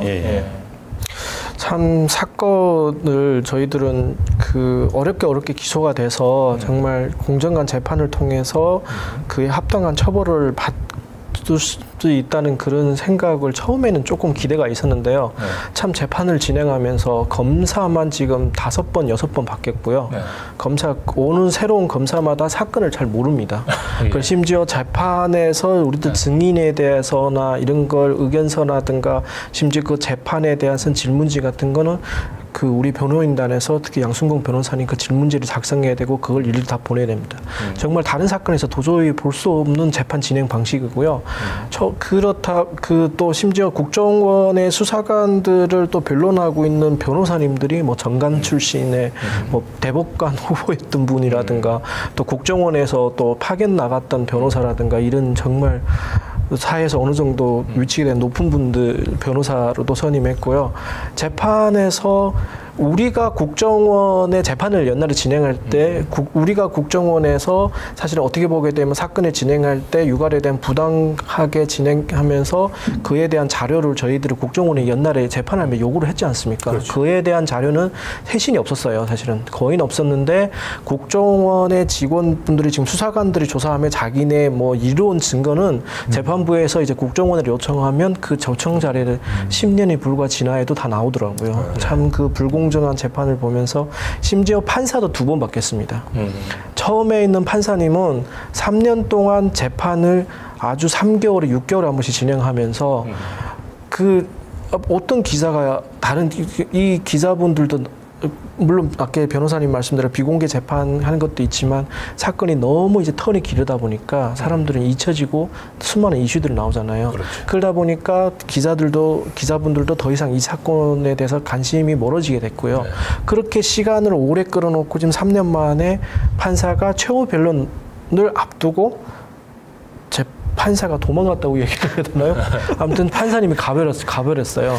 그래서 새로 오신 최후 변론을 지금 그만 듣고 지금 있는 판사님이 지금 어떻게 보게 되면 선고를 해야 되는데 그동안에 유가려 씨가 와서 진술을 이제 증인을 채택해서 진술했던 부분과 사실 그건 어떤 서류를 통해서 봐서 그걸 느낌을 받을 수가 없거든요. 그때의 고통을. 더군다나 그 유가려가 이제 국정원 안에서 앞뒤로 그 수사관들이 이제 앞뒤로 이제 여기 이제 그 A4 용지로 뭐 이렇게 글을 써가지고 사람들 앞에서 모욕쳤던 그런 부분이라든가 그거를 다른 이제 북한 이탈 주민 지나가던 봤던 그 증인들이 진술이나 이런 부분들이 사실은 판사가 직접 그 사람들의 표정이나 그 사람들이 그 진술을 그 경청을 했던 분이 판결을 내리는 게 맞는데 지금 이 판사가 최후 변론만 듣고 과연 공정된 판결을 내릴 수 있는지 참 너무 우려되고 걱정됩니다. 네. 지금 2022년 3월 달에 이제 기소가 돼가지고 한 3년 정도 재판이 진행이 됐는데 이 재판을 진행했던 그래서 모든 증인 신문을 전부 다 관장했었던 판사분이 지금 최후 이 변론까지 듣고 난 직후에 지금 교체가 됐다는 건가요? 인사발령으로 지금 다른 곳으로 작년 12월 달에 이제 최후 변론을 하기로 했어요. 결심을 하기로 했죠. 작년 12월 달에. 네, 그러면 이제 2월 달쯤에 이제 선고하는 게 딱 순서인데 그때 결심을 안 하더라고요. 결심을 안 하고 재판 진행상의 문제인데 이제 피고인들이 보통 피고인 신문을 할 것은 피고인들이 선택을 하거든요. 근데 피고인 신문 하는 것을 판사님들이 그렇게 좋아하지는 않으세요. 근데 이제 종 전 판사님이 피고인 신문을 들어야 된다 하면서 그 다음에 2023년 3월, 5월, 6월 이런 식으로 피고인 신문을 지정하고 이제 본인은 정기 인사니까 이렇게 가버린 거죠. 그래서 다시 이제 그 작년 12월 달에 결심을 해야 될 재판이 속행이 되고 속행이 됐습니다. 그래서 어쨌든 지금 이제 결심은 지금 다 결심됐습니다. 됐습니다. 8월 달에 이제 선고합니다. 8월 9일 날에 선고합니다. 선고를 앞두고 있는데 지금 현재 이 선고를 해야 되는 재판장은 이제 유가려 씨 가장 어떻게 보면 고문 피해자라고 할 수 있는 유가려 씨에 대해서 증인 신문하는 과정을 전혀 보지 못했던. 심지어 중요한 증인들이 진술도 듣지를 못했던 판사님. 이게 서류로만 봐야 되죠. 입체적이지 못한. 어쨌든 지금 재판 최종 선고 결과가 어떻게 나올지는 모르겠습니다만은 어떻게 변호사님께서는 결과를 좀 아직 처리도 모르겠고 좋은 결과가 나왔으면 좋겠는데 조금 좀 반신반의. 지금까지도 뭐 국정원은 그 자기네가 고문한 사실들을 이제 부정을 하고 있는 거예요. 인정을 안 하고 전혀 인정하지 않습니다. 그런데 이미 이제 우리가 그 국가기관, 그 문재인 정부에서 했었던 과거사위인가요? 과거사위원회에서 이제 국가기관이잖아요. 국가기관에서 정식으로 고문 사실을 인정을 했죠. 그 과정을 한번 잠깐 되돌아보죠. 먼저 이 문제가 이제 문재인 정부 출범하고 난 뒤에 이제 국정원에서 스스로 이 고문 사실에 대한 이제 스스로 그 과거 비행을 본인들이 조사를 해가지고 이제 그 좀 적폐를 좀 청산하고 넘어가자 이런 차원에서 국정원에다가 자체적인 진상조사를 맡겼던 것 같은데 결론은 여기서는 그 조사 자체가 굉장히 힘들었다 하더라고요. 너무 비협조적이어가지고 굉장히 그 조사의 한계를 많이 느끼고 다행히 이제 저런 뭐 합신센터에서 신문관이 피트병을 던져가지고 뭐 소리 지르는 것을 봤다 이렇게 진술이 나왔지만 나중에 번복해버리고 굉장히 실제로 참석했던 외부 인사들이 너무 국정원에서 비협조적이어서 힘들었다고 하더라고요. 요거는 이제 국정원 개혁위원회에서 조사한 거죠. 위원회에서 조사한 겁니다. 그러니까 국정원 개혁위원회에서는 이제 명확하게 밝혀내지 못한 거네요. 그래서 다시 이제 2차로 수사했던 것이 이제 2차 진상조사죠. 검찰 과거사위원회에서 이 사건을 또 하나의 그 주제로 해서 조사를 했었던 거죠. 여기서도 상당히 많은 게 나왔습니다. 그래서 이제 이게 보고서가 한 1000페이지 넘거든요. 근데 이게 이 내용이 세세한 것이 국정원에서 있었던 그 불법행위 같은 게 많이 담겨져 있는데 이게 증거로 안 나옵니다. 이게 검찰이 확보해가지고 내면 되잖아요. 그렇게 안 합니다. 이거 지금 법무부에 있는데 대검찰청에 있는지 법무부에 있는지 모르겠지만 이 1000페이지 되는 보고서 그 얼마나 자세한 내용이 많이 있겠습니까? 그렇죠. 그게 증거로 나오질 않아요. 그러니까 적극적인 처벌 의지가 없는 거죠. 그러니까 이게 검찰에서 이 사건에 대해서 예를 들면 강력한 의지가 있다면 이 서류 이거 가지고 와가지고 증거로 내면 되잖아요. 그렇죠. 증거로 제출이 안 됩니다. 언론 보도에 요약된 거 있잖아요. 그걸 저희들이 고소장에 인용해가지고 제출을 했고 검찰에서는 저거 가지고 그냥 책자 가지고 와가지고 제출해버리면 굉장히 세세한 어떤 불법 행위가 담겨져 있는데 안 합니다. 안 해요. 그럼 지금 검찰에서 이걸 지금 기소한 검사들은 뭘 증거를 기초로 해서 기소를 합니까? 유가래 씨가 당했다는 피해자의 진술이라든지 그런 부분이 가장 좀 중요한 증거가 되는 거죠. 그 고문 수사관들을 상대로 조사는 직접 확인했을 거예요. 피의자 신문 조사를 했어요. 근데 본인들은 그걸 뭐 부인을 했겠죠. 네, 부인합니다. 심지어는 이렇게 해령하고 유가래 이렇게 붙인 거 있잖아요. 이렇게 던지고 이런 것도 유가래 씨가 원해서 그렇게 해서 나갔다고 이야기합니다. 이게 그 26분 여자분이 여기 앞에 회령하고 유가리 귀에도 붙여요. 등도. 그게 사람으로 살 짓이 아닌데 그걸 유가리 씨가 원해가지고 그렇게 데리고 나갔다 이렇게 얘기한다니까요.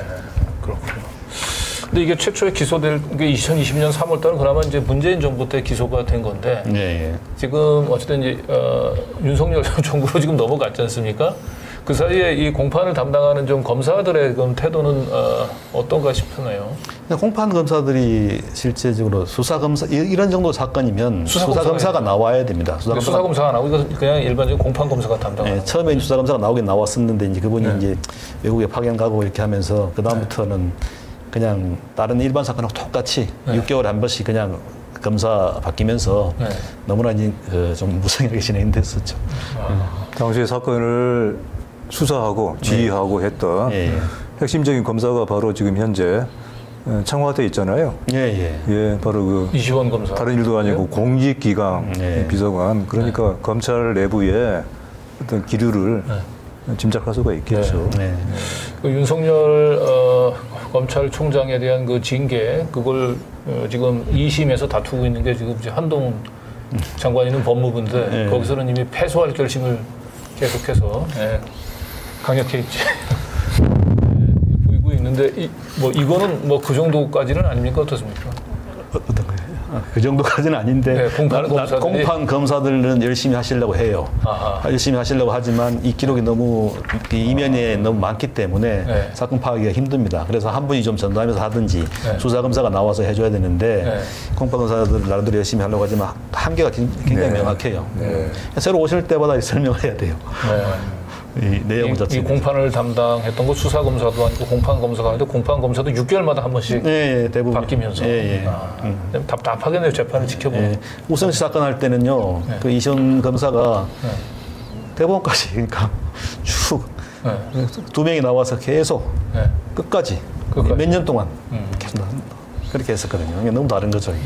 저 사건 심지어 그 외환거래법 나중에 이제 간첩 조작 사건이 밝혀지고 이제 저를 이제 괴롭히기 위해서 이제 자기네 검찰이 스스로 이제 기소 유예했던 사건을 다시 꺼내들어 기소했던 사건마저 그때도 그 검사들이 1심부터 항소심 대법원까지 제 사건을 끝까지 못했어요. 그렇게 했습니다. 정말로 기소 유예했던 사건인데 기소 유예했던 사건마저 정말 그거는 정말 일반 검사가 공판검사 바뀌면 해도 정말 너무 벌금밖에 안 되는 그런 작은 사건도 검사 2명에서 끝까지를 하고 그리고 심지어 그 이번에 이제 검사가 이제 판사가 바뀌었으니까 그러한 내용들을 좀 상세하게 판사에게 최후변론할 때 했으면 좋겠는데 정말 1분 남지간 그런 그 동안만 설명하고 제 사건 때는 정말 한두 시간 동안 하여튼 그 비교되는 그런 최후 변론 보면서 과연 이게 처벌할 의지가 있는 건지 그냥 형식적으로 이제 기소를 안 하게 되면 증거가 너무 명확하니까 검찰로서 세면을 유지하려고 형식적으로 하지 않았겠나 하고 생각합니다. 최소한 이제 그 도이치모터스 주가 조작 사건 정도의 여론의 관심, 언론의 관심이 있었다고 얘기한다면은 이제 조금 검찰이 조금 더 적극적으로 그리고 이 검찰 과거사 그 위원회, 이 법무부나 아니면 대검에서 보관하고 있는 이 자료는 검찰이 마음만 먹으면 증거를 제출할 수 있는 건데 그것조차도 지금 안 하고 너무나 좋은 증거. 다 조사했던 그 어떤 증거가 있는데도 불구하고 그걸 제출을 안 하는 이유는 재판부에서 요청은 안 합니까? 재판부에서도 적극적으로 재판부에서는 중립적인 입장을 지켜야 되기 때문에 그걸 뭐 제시해라 말아라 이런 그 변호인도 이제 의견서는 제출했을 거예요. 저희들은 의견서 많이 하고 공소장도 바꿔야 된다 여러 가지 바꿔야 된다 아무리 해도 안 바꿔주면 안 됩니다. 안 바꿔주면 안타깝네. 그러나 이 과거사위원회 지금에서 조사했던 이 방대한 1000페이지 가량 분량의 이 보고서가 폐기 처분되거나 그러지는 않습니다. 보고만 돼 있고 공개를 안 합니다. 이거 공개 안 하는지 그걸 조사해가지고 공개해야 되는 게 맞는데 공개를 안 합니다. 그건 또 별도로 또 이제 소송을 한번 또 진행을 또 생각해 보셔야 될 것 같은데. 어쨌든 8월 달에 이제 항소심 선고가 얼마 남지는 않았는데 1심 선고입니다. 1심 선고. 8월 9일입니다. 9일. 좋은 결과가 나오기를 좀 바라긴 합니다만 워낙 그 윤석열 정부에서 너무 상식을 뒤엎는 그러한 일들이 너무 많이 일어났기 때문에 재판부의 양식을 기대하네요. 아까 그 손바닥으로 하늘을 가린다고 했잖아요. 딱 그런 사건입니다. 이것도 판사님이 살짝 옆으로 보시면 진실이 바로 보일 건데 손바닥에 얼굴을 계속 갖다 대고 계실지 약간 비켜서 제대로 보실지 그게 정말 궁금합니다. 근데 저도 이번에 이제 윤석열 정부 출범하고 난 뒤에 2번 제가 구속영장 실질심사를 받았는데 저도 이게 상식이 뒤집히면 어떡하나라고 했는데 너무나 아주 아무리 검찰 독재라 하더라도 판사분 입장에서 우리가 너무나 잘 알고 있는 이런 기본적인 상식조차 뒤엎는 것은 판사분들도 엄두를 내지 못하시는 것 같기는 합니다. 정말 마지막 보루인데 요즘 심각한 일이 하도 많아서 불안합니다. 정말. 자, 그래서 이제 이런 가운데서 지금 국정원은 지금 대공 수사권을 지금 이관해 오려고 지금 하고 있죠. 지금. 그래서 민들레에서 그 국정원 사찰 피해를 입었던 이제 피해자인데요. 지금 진주에서 시민운동을 열심히 하고 있는 분이에요. 최승재 씨라고 우리 박승철 기자가 최근에 만나보고 왔어요. 근데 이제 이분의 입을 통해서 국정원 사찰이 어떤 식으로 자기가 가해지고 또 지금 자기가 어떤 트라우마에 시달리고 있는지 그리고 나아가서 이 같은 국정원을 국정원의 권한에 대해서 어떤 통제가 필요한지에 대해서 이렇게 두루 얘기를 한 것인데요. 여기 하나만 예를 들면은 이렇게 된 거예요. 그 자기하고 가까운 사람이 이제 프락치였고 국정원의 보습인의 프락치였고 그 프락치의 집에서 함께 생활을 했어요. 근데 그 집에는 CCTV가 설치가 되어 있는 것이죠. 그러니까 자기의 모든 일거수일투족을 그야말로 다 국정원의 그 카메라망에 노출을 한 것이죠. 근데 그걸 자기는 까맣게 몰랐죠. 다행스럽게도 당시에 이제 프락치였던 김 모 씨가 양심 선언을 했었고, 그래서 이제 비로소 이 사건의 실체가 드러난 것인데, 근데 이제 문제는 그렇게 이제 스스로가 자백을 하고 스스로가 토로를 고백을 하고 이렇게 해서 프락치 활동이라는 게 확인됐고, 그래서 이로 인한 사찰의 피해가 상당히 이제 드러났는데도 불구하고 여기에 대해서 이렇다 할 처벌이 그러니까 이루어지지 않고 있는 거예요. 되게 불기소 처분으로 줄줄이 불기소가 되고 있다는 것이죠. 지금 이제 그런 어떤 상황이 펼쳐지고 있는데, 사실 이제 오늘 우리가 이제 유성 씨가 겪은 일, 또 동생분이 지금 겪고 있는 일에 대해서 얘기를 하고 있는 것은 이게 단순하게 개인의 어떤 피해 구제를 넘어서는 거지 않습니까? 국가정보기관이라고 하는 거대한 공권력 기관이 이게 잘못 행사될 때 얼마나 그 사람들의 삶을 파괴하고 그 나라의 민주적인 질서를 교란하는지에 대해서 우리가 제대로 이걸 시정을 해야 된다라고 하는 얘기를 하기 위해서인데, 이제 그 얘기는 좀 이따가 또 좀 해볼까요? 네. 어쨌든 지금 이제 국정원의 이 대공 수사권 향배하고 또 우리 유성 씨 다음 달에 1심 선고하고도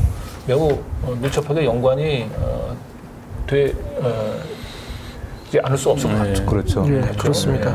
특히 이제 사실 저 동생이나 제 사건을 계속 인터뷰를 하고 계속 사건이 나가서 하는데 뭐 저한테 보너스 되는 건 아무것도 없어요. 사실 너무나 괴로운 시간들이거든요.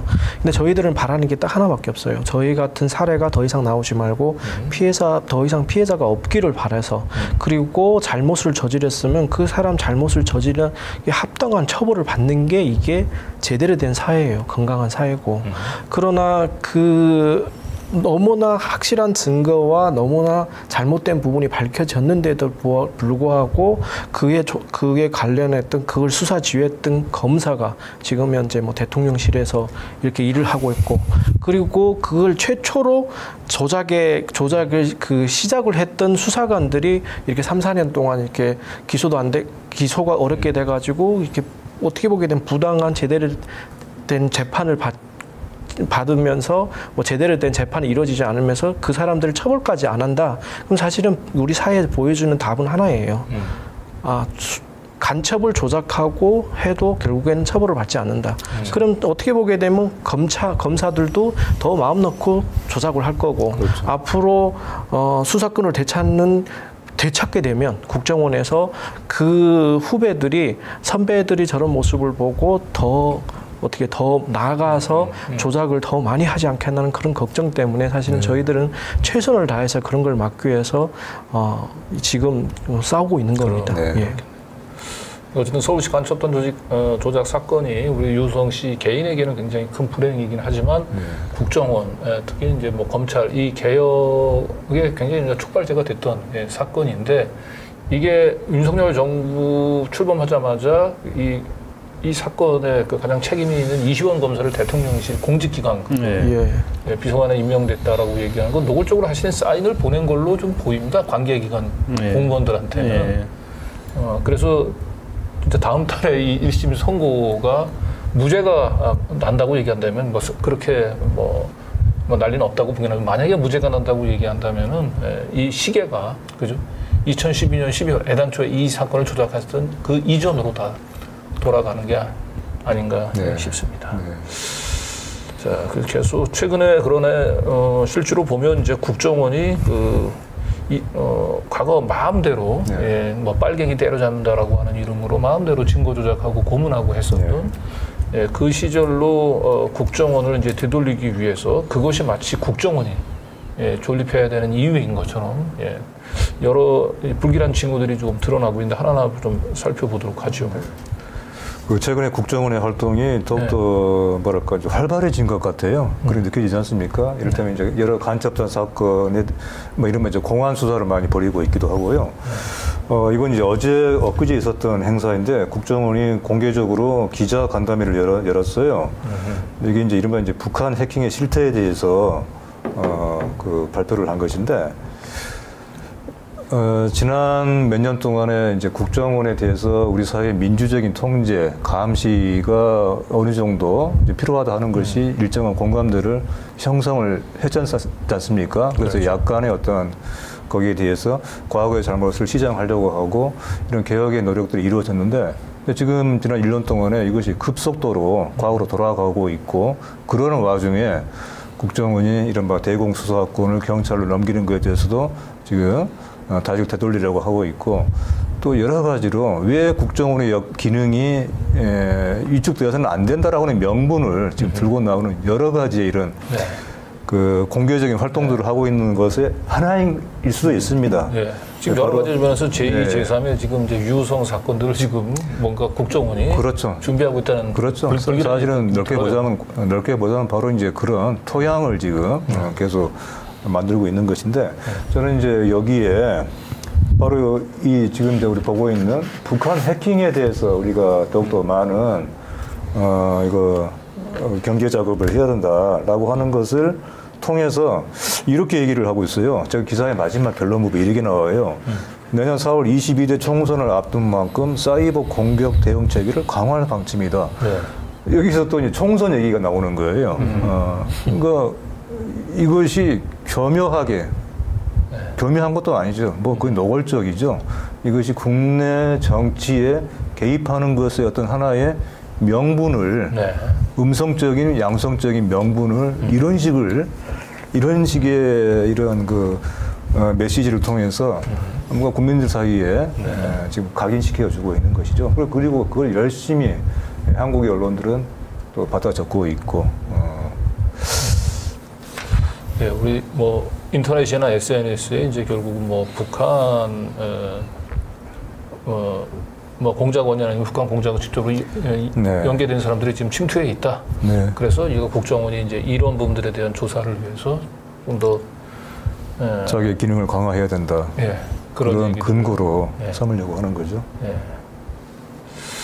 자, 이런 가운데서 국정원으로부터 저 사찰을 당했던 이제 피해자분들이 이건 이제 5년 전의 얘기입니다. 5년 전? 예, 이거 5년 전 얘기구나. 저게 예. 바로 저기 난징의 얼굴들 보이죠? 예. 왼쪽에 광명교육감. 광명교육감이 주도한 운동입니다. 국정원에 대해서 내 나라 내 파일. 내 나라 내 파일. 바로 그 운동을 처음에 이제 주창했을 때에 저 박재동 화백도 계시죠. 국정원이 사찰 여기에 불법 사찰이라고 하는 불법이라고 하는 그 수식을 붙일 필요가 없어요. 네. 국정원의 사찰은 대부분 불법입니다. 네. 사실 얼마나 사찰을 벌 일이 있겠습니까? 그리고 그건 사찰이 아니라 다른 이름으로 불려야 되죠. 어쨌든 그 광범위한 특히 이제 그 이명박 박근혜 정부 때의 광범위한 정말 대대적인 그 사찰에 대해서 이것을 정보공개 청구를 통해서 그 파일을 내놔라 하는 운동을 펼쳤죠. 이게 상당한 어떤 성과를 얻기도 했지만은 이걸 더욱더 확대를 해야 되고 더욱더 이것을 나아가서는 국정원의 적폐청산과 개혁의 운동으로 발전시켜야 되는데 이게 아쉽게도 지금 약간 좀 꺾인 상태이죠. 다시 한번 이걸 환기시킬 필요가 있어서 가져와 봤습니다. 네. 또선 국정원이 이제 대공수사를 빌미로 해가지고 실질적으로는 정권 안보를 위해서 이제 무자비한 민간인 사찰을 자행을 했었고 이게 문재인 정부 5년 동안은 좀 뭔가 국정원을 좀 정상화하려고 하는 그 노력들 속에서 이제 국정원이 좀 정상화되나 이런 기대를 좀 해봤는데 그렇습니다.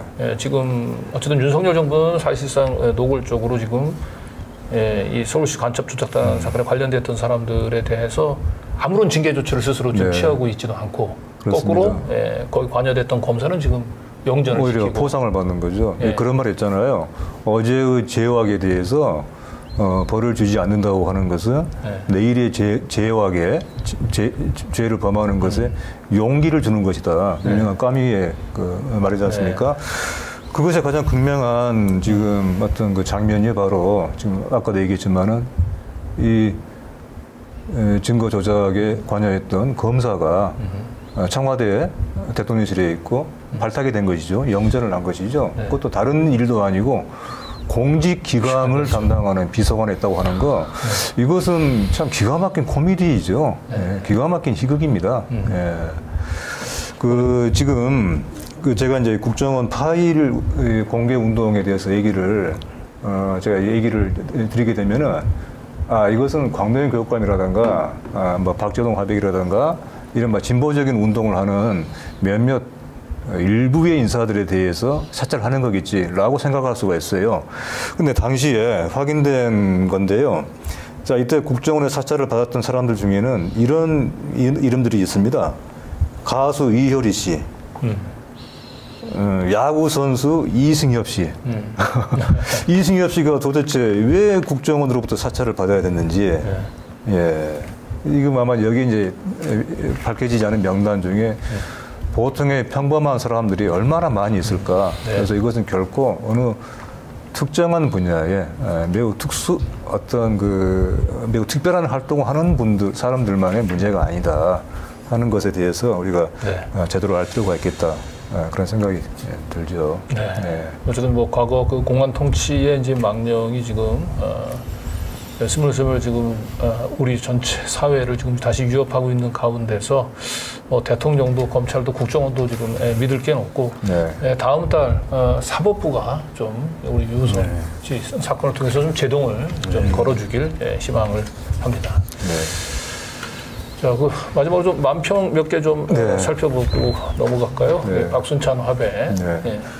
두 편의 만평인데 또 아주 지금의 상황을 아주 뭐 촌철살인으로 요약을 한 것이 하나는 지금 바이든의 품 안에서 제목이 뭐죠? 캥거. 이거 먼저 볼까요? 네. 캥거루가 아니고 캥거룬이죠. 네. 그러니까 이불 속에 활개치는 것처럼 저 바이든의 품 안에서 이렇게 주먹을 쥐고 흔드는 그런 사이에 국민들은 지금 국민들은 물에 잠기고 있고 아비규환이 돼 있는 가운데 그걸 보여주는 것이고요. 그다음에 다음 그러는 볼까요? 네, 이제 무정부인데 이제 무가 하나 그려져 있고 무정부라고 하는 것이 두 가지 의미일 것 같아요. 바로 저 무가 있고 이제 무는 또 이제 없을 무이겠죠. 사실상에 지금 한국에 과연 이걸 정부라고 할 수 있을 것인가? 좀 한가롭게 좀 그네를 타면서 아무리 흔들어봐라 불이 깊은 무는 뽑히지 않는다라고 얘기하는 룬 대통령의 모습들이 아주 물을 받쳐주고 있는 또 많은 그 뿌리들이 있죠. 잔뿌리들이 뭐 반공 기독교, 뭐 친일, 법조, 카르텔, 세습 재벌, 언론. 자, 그리고 만평에 이어서 우리 이명재 에디터가 재난을 기회로 본 윤석열 스승 프리드먼에게 배운 것. 우리 밀턴 프리드만의 책을 탐독을 한다고 그러죠. 탐독을 하는지. 탐독을 했다고 주장하죠. 주장을 하는데 어쨌든 글쎄요. 지금까지 확인된 바로는 아무튼 이제 대통령이 일을 하고 있다고 하는 사람이 법전 말고 아마 읽은 것으로 확인되는 아마 유일한 책이 아닌가 싶어요. 단 한 권의 책이 아닌가 싶어요.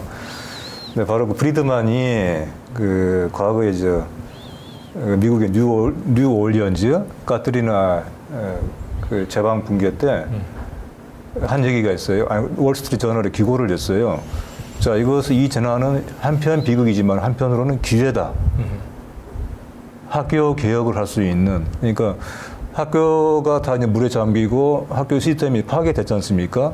그렇다면 이것을 제대로 이른바 이제 그 프리드만의 어떤 그런 생각대로 개혁할 수 있는 좋은 기회다. 그런 글을 신문에 공개적으로 쓴 거예요. 정말 그 비인도 인간적인 일이잖아요. 근데 여기는 어떤 게 깔려 있냐면은 프리드만이 그 칠레 독재자 피노체트에 자문을 했어요. 그럴 때 이제 자기 배운 것인데, 재난이라고 하는 것은 하나의 기회다. 어떤 재난이나 위기는 그것을 기회로 위해서 뭔가 자기들이 평소에 쉽게 실행할 수 없었던 것을 밀어붙일 수 있는 좋은 기회다. 이런 신념들이 분명히 있다는 것입니다. 그것을 혹시 이번에 모 대통령이 이번에 그렇게 얘기를 했잖아요. 이른바 이권 카르텔의 보조금을 수혜 복구 자금으로 써야 된다. 전혀 난데없는 얘기를 한 거예요. 그러니까 이런 재난을 기화를 위해서 뭔가 자기가 지금 계속 펼치고 있는 시민단체에 대한 이런 공격, 이것을 다시 한번 얘기할 수 있는 기회로. 그게 그런 차원에서 재난을 기회로 본 말씀을 하시군요. 그런 얘기를 이건 꼭 좀 해야 되겠다 해서 이렇게 얘기를. 어쨌든 이번에 이태원 참사에 의해서 이번에 이제 물난리는 더 이상 이제 재난 상황에서 이제 국가를 믿어서는 안 된다. 국가를 믿을 수가 없는 사회가 됐다. 이제는 각자 도생의 사회가 됐다라고 하는 걸 다시 한번 확인시켜 주고 있는데요. 그런 차원에서 이 최근에 그 정부가 사실은 이제 빚내서 집사라고 하는 그런 얘기들을 지금 하고 있어요. 그렇습니다. 이런 각자 도생 차원에서 절대 이러한 언론과 그다음에 우리 그 경제 당국에서 하는 얘기에 넘어가시면 안 됩니다. 그렇습니다. 바로 이제 그런 말씀을 드리고 싶어서 우리가 이제 부동산에 대해서 그야말로 올인하라라고 메시지를 계속 주고 있는 정부와 언론의 합창. 그래서 우리가 정말 조심해야 된다 하는 우리 민들레에 실렸던 이런 칼럼과 글들을 몇 편을 가져왔습니다. 그러니까 요지는 이겁니다. 지금 뭔가 부동산의 이런 도박판을 열심히 부추기고 있는 정부 언론이 있다. 근데 그것은 그냥 단순한 어떤 그런 이유가 아니다. 그걸 떠받치고 있는 구조적인 카르텔이 있다는 거예요. 뭐 그것에 대해서 우리 이태경 의원이라든가 또 우리 재윤경 전 의원이죠. 그 서민금융에 대해서 아주 활발하게 활동을 하고 있는, 그리고 우리 최백은 교수가 쓴 칼럼, 이런 글들을 통해서 왜 지금 이런 그 마치 부동산 투기 도박판을 만들려고 그야말로 집요하게 작업을 벌이고 있는 것과 같은 그런 정부와 언론의 행태에 대해서 정말 조심하지 않으면 안 된다. 특히 젊은이들 영끌이라고 한다면서요. 부동산 영끌. 정말 조심해야 된다라는 그런 얘기를 민들레를 통해서 계속 하고 있습니다. 네.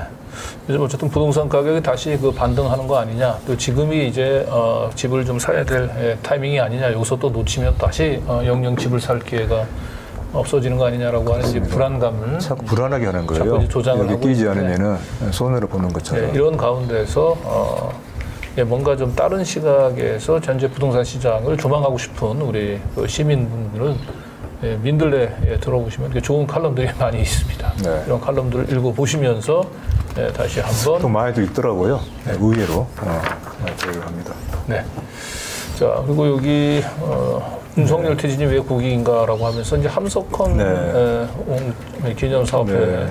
우리 함석헌 선생을 이제 기리는 기념 사업회 또 몇 개 단체가 있는데요. 여기서 공동으로 최근이었죠. 14일에 윤석열이 퇴진해야 되는 이유를 아주 긴 글로 시국 선언을 발표를 한 것을 제 민들레에서도 전문을 실었습니다.